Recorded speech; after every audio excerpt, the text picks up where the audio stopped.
అనంత విశ్వ సంపదని ఆకర్షించడానికి మీ ముందుకు వస్తుంది అహం బ్రహ్మాస్మి సాధన 11 డేస్ ఎనర్జీ యాక్టివేషన్ ప్రోగ్రామ్.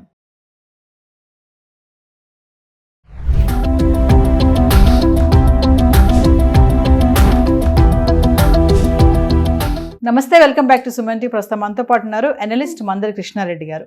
నమస్తే సార్. నమస్తే అమ్మా. సార్, రేషన్ కార్డ్స్ అనేవి మనకి పింక్ అండ్ వైట్ ఉంటాయి కదా. మామూలుగా ఒక న్యూస్ ఏంటంటే రేషన్ కార్డు ఉన్న వాళ్ళకి ఒక బ్యాంక్ 2 లక్షలు ఇస్తుంది అని చెప్పేసి ఒక న్యూస్ అయితే వెళ్తుంది. అంటే ఇలాంటివన్నీ ఒక్కొక్కసారి ఉంటాయి. అదృష్టం అనేది వాళ్ళు ఎప్పుడు ఏది ఇంప్లిమెంట్ చేస్తారనేది తెలియదు. సో రేషన్ కార్డు ఉన్న వాళ్ళకి కొన్ని బ్యాంక్స్ అయితే మనీ ఇవ్వడం జరుగుతుంది అంటున్నారు. ఒకసారి వివరాల్లోకి వెళ్తే సార్. ఇక్కడ రేషన్ కార్డు ఉన్న వాళ్ళందరికీ అని కాదు, ఇక్కడ ఏంటంటే నిరుద్యోగ యువకులు ఎవరైతే ఉన్నారో రేషన్ కార్డులో వాళ్ళ పేరున్నట్టయితే, అంటే రేషన్ కార్డులో ఉండడం అంటే బిలో పావర్టీ లైన్లో ఉండడం అని దాని అర్థం. రేషన్ కార్డు ఎవరికి ఇష్యూ చేస్తారు? ప్రతి వాడికి రేషన్ కార్డు ఇవ్వరు. ఎవరైతే ఆర్థిక స్థితి తక్కువ ఉందో వాళ్ళకి బియ్యం కానీ పంచదార కానీ మిగిలిన కొన్ని వస్తువులు తెచ్చుకోవడానికి వీలుగా గవర్నమెంట్ సప్లై చేసేటువంటి సప్లైస్ వాళ్ళకి అందేటట్టుగా చేస్తారు. వాళ్ళకి రేషన్ కార్డు ఇష్యూ చేస్తారు. అంటే రేషన్ కార్డు ఉన్నది అని అంటే దాని అర్థం వాళ్ళు ఆర్థిక స్తోమత తక్కువగా ఉన్నవాళ్ళు అని అర్థం. సో వీళ్ళు ఏం చేశారంటే ఆర్థిక స్తోమత ఉందా లేదని వెళ్ళి వాళ్ళని చెక్ చేయడం కన్నా రేషన్ కార్డు హోల్డర్స్ అయితే ఎవరి దగ్గర ఉన్నారో వాళ్ళు కాస్త కుస్తో చదువుకున్న వాళ్ళు, మినిమం ఎడ్యుకేషన్ ఉండేటువంటి వాళ్ళు ఎవరుతున్నారో వాళ్ళకి 45 రోజుల పాటు ఒక కోర్సు నేర్పించి వాళ్ళకి 2 లక్షల రూపాయలు మంజూరు చేసి ఆ 2 లక్షల రూపాయల్లో వాళ్ళు ఒక చిన్న ఎంటర్‌ప్రెన్యూర్‌షిప్ వాళ్ళు స్టార్ట్ చేసుకోవడానికి వీలుగా వాళ్ళు బతుకుదెరువు వాళ్ళ కాళ్ళ మీద వాళ్ళు నిలబడి పోషించుకునే విధంగా తయారు చేస్తున్నారు. దీంట్లో union bank of India Vizianagaram లోపల దీన్ని అమలు చేయడం జరుగుతోంది. Okay, union bank of India చేస్తోంది. మిగతా బ్యాంకులు కూడా ఈ అవకాశం ఉంది. ప్రతి బ్యాంకు కూడా ఏం ఇస్తారంటే కొంత ఇలాంటి పనులు చేయాలి, కొన్ని ప్రజలకు మేలు చేసేటువంటివి, ముఖ్యంగా నిరుద్యోగ సమస్యను రూపుమాపేటువంటివి, తర్వాత బిలో పావర్టీ లైన్లో ఉండే వాళ్ళని పైకి తీసుకొచ్చేటువంటి కార్యక్రమాలు చేయమనేది ప్రభుత్వ రంగ బ్యాంకులకు అన్నిటికీ ప్రభుత్వ రంగ సంస్థలకు ఇచ్చేటువంటి ఇన్స్ట్రక్షన్స్. సెంట్రల్ గవర్నమెంట్ నుంచి ఇలాంటి ఇన్స్ట్రక్షన్స్ ఉంటాయి. ఎవరైతే ఇలాంటి పనులు చేస్తుంటారో ఈ పనులన్నీ కూడా కేంద్ర ప్రభుత్వం దృష్టికి తీసుకెళ్ళినప్పుడు ఆ బ్యాంకులకు ఇంకా కొన్ని సౌకర్యాలు అదనపంగా కల్పించే ప్రయత్నం కూడా గవర్నమెంట్ చేస్తుంది.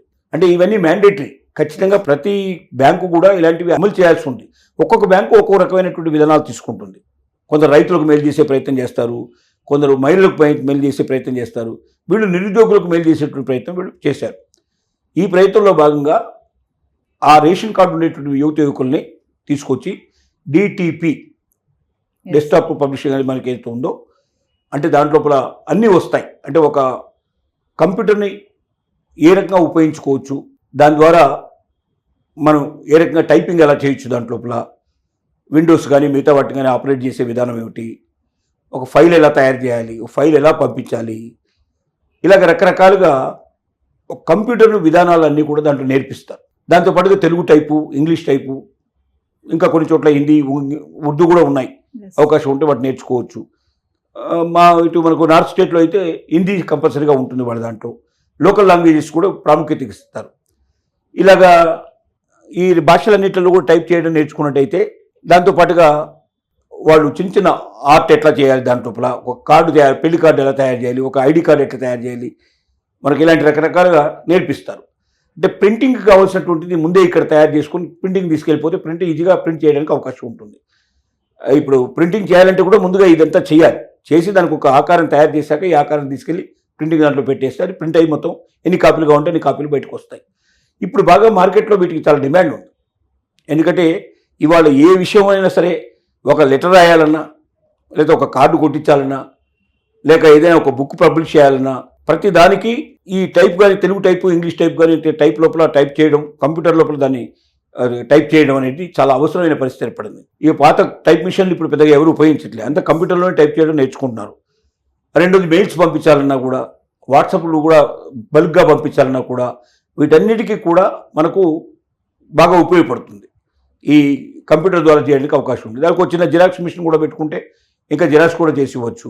ప్రింటర్ పెట్టుకుంటే ప్రింట్ తీసేసి ప్రింటింగ్ ఇవ్వచ్చు. ఇలా రకరకాల సర్వీసులు చేయొచ్చు. ఇవాళ చాలా అవసరం అది. సో దీనివల్ల ఏంటంటే ఒక మనిషి రోజు కనీసం నెలకు ఒక 50,000 1,00,000 రూపాయలు సంపాదించుకునే అవకాశాలు ఉన్నాయి. సో వీటన్నిటికీ విధిగా ఇదిగా ఉంటుందనే ఉద్దేశంతో సెలెక్ట్ చేసి కొంతమందికి రేషన్ కార్డు ఉన్నటువంటి యువకుల్ని సెలెక్ట్ చేసుకొని వాళ్ళకు 45 రోజుల పాటు ట్రైనింగ్ ఇచ్చి వాళ్ళకు ఒక 2 లక్షల రూపాయలు శాంక్షన్ చేసి 2 లక్షలతో వాళ్ళు ఒక ఉపాధి కేంద్రాన్ని తయారు చేసుకొని వాటిలో ఒక టైప్ మిషను, ఒక కంప్యూటరు, దాంతోపాటుగా ఒక ప్రింటరు, దాంతోపాటుగా వాళ్ళు ఒక వీలైతే జిరాక్స్ మిషన్ లాంటివి పెట్టి టోటల్గా వాళ్ళ జీవితాన్ని వాళ్ళు నడిపేట్టుగా ఆ డబ్బులు మళ్ళీ తిరిగి కట్టేటట్టుగా అవకాశం ఉండేట్టుగా కొంత ఏదైనా మళ్ళీ సబ్సిడీ ఇచ్చే అవకాశాలు ఉంటే అది ఇచ్చేట్టుగా ఒక్కొక్క బ్యాంకు ఒక్కొక్క పద్ధతిలో దాంట్లో ఉంటుంది. ఈ రకంగా యూనియన్ బ్యాంకు ఒక మార్గదర్శకంగా ముందుకు వచ్చింది. ఇతర బ్యాంకులు కూడా దీన్ని అనుసరించే ప్రయత్నాలు జరుగుతున్నాయి. దానికి ఇప్పటివరకు మాత్రం విజయనగరంలో ఇది సక్సెస్ఫుల్గా రన్ అవుతుంది.